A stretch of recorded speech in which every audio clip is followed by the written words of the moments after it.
अस्सलाम वालेकुम मेरे प्यारे प्यारे व्यूवर्स को मेरा प्यार भरा सलाम। मैं हूँ हफ्सा फरीद और आप देख रहे हैं मेरा YouTube channel Hafsa Farid cooking. उम्मीद करती हूँ आप सब खैरियत से होंगे, खुशबाश होंगे। आज मैं आप सबके लिए क्रीमी फ्रूट कस्टर्ड की रेसिपी लेकर हाजिर हुई हूँ। बहुत ही मज़ेदार और लाजवाब सी ये रेसिपी है। हर कोई इस रेसिपी को बहुत पसंद करेगा।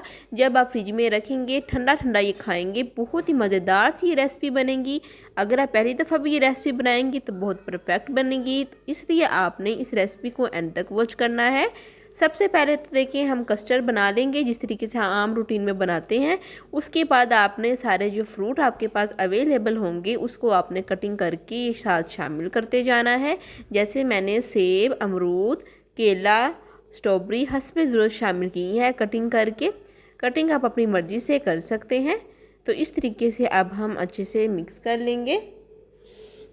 साथ ही साथ इस पॉइंट पर अगर आपने अभी तक मेरे चैनल को सब्सक्राइब नहीं किया तो जल्दी से मेरे चैनल को सब्सक्राइब कर दें, लाइक कर दें और शेयर करना मत भूलिएगा। आपका बेहद शुक्रिया।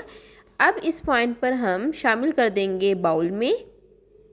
तो बहुत ही मज़ेदार से, मैंने तो रमज़ान में फ्रूट चाट बिल्कुल भी नहीं बनाई थी। मैं यही कस्टर्ड जो है क्रीमी कस्टर्ड ये बनाती थी। बहुत ही मज़ेदार था, सब बच्चे बहुत शौक़ से खाते थे। और ये अब मैंने जेली बनाई है। जेली बनाने का भी बहुत ही आसान सा तरीका है। कटिंग मैंने इसकी कर ली है। अब ये गार्निश कर देंगे ऊपर।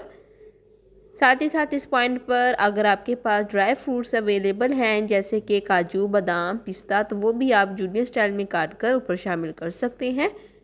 बहुत ही मज़ेदार सी हमारी आज की जो रेसिपी है वो तैयार हो गई है। अब आप ठंडा करने के लिए फ्रिज में रखें। तकरीबन 1 घंटे बाद आप फ्रिज से निकालिएगा और सर्व कीजिएगा। सब बहुत तारीफ़ करेंगे आपकी इस रेसिपी की। साथ ही साथ इस पॉइंट पर अगर आपने अभी तक मेरे चैनल को सब्सक्राइब नहीं किया तो जल्दी से मेरे चैनल को सब्सक्राइब कर दें, लाइक कर दें और शेयर करना मत भूलिएगा। आपका बेहद शुक्रिया। तो देखिए ठंडा हो चुका है। अब मैं आपको सर्व करने का तरीका बताती हूँ कि आपने सर्व किस तरीके से करना है।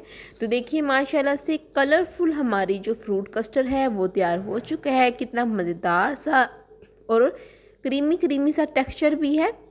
बूढ़े हो जाएं, बच्चे, नौजवान सभी बहुत ही ज़्यादा शौक़ से खाएंगे। उम्मीद करती हूँ आपको मेरी आज की रेसिपी बहुत ही ज़्यादा पसंद आई होगी। फिर मिलूंगी नई रेसिपी के साथ। अल्लाह हाफिज़।